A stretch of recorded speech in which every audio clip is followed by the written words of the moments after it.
புதிதாக கட்சிகள் ஆரம்பித்து விட்டு பேசுகிறார். இங்கே கூட நம்ம சூர்யா ரொம்ப வேகமாக சீமானை பற்றி பேசினார். சீமானுக்கு யோகிதை இருந்தால்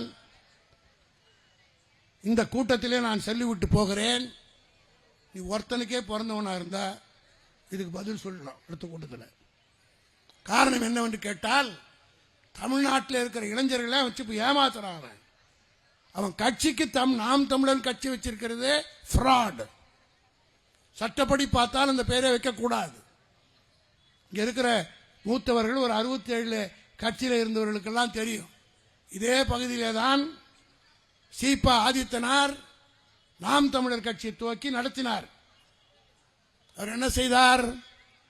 1967 தேர்தலிலே திருச்செந்தூர் தொகுதியிலே திமுக ஆதரவோடு போட்டியிட்டார். அப்பொழுது வரை நாம் தமிழர் கட்சி இருந்தது.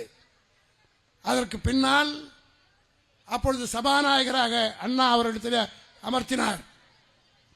கலைஞர் முதலமைச்சரானவுடன் அவர் சபாநாயகராக இருந்த ஆதித்தனார் இதை பத்திரிகையாளர்கள் அருள் கூர்ந்து இதை கேட்டு, நாளைக்கு அவன் எங்கேயாவது சீமான் வந்தால் இந்த கேள்விக்கு பதில் தைரியமாக கேட்கணும்.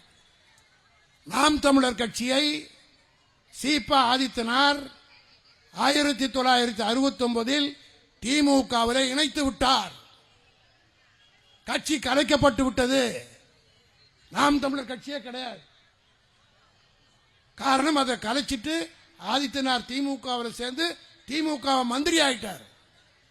அதற்கு பின்னாடி இன்னைக்கு போர்ஜரியா அந்த கட்சி பேரை வைத்துக்கொண்டு சட்டப்படி நான் கேஸ் போட்டேன்னு வச்சுக்க, உன் கட்சிக்கு பேரே இருக்காது. உன்னை பெரிய மனுஷன் ஆக்கூடாது. எல்லாரும் சொன்னது போல அது என் கை கொஞ்சம் பாபத்தான கை.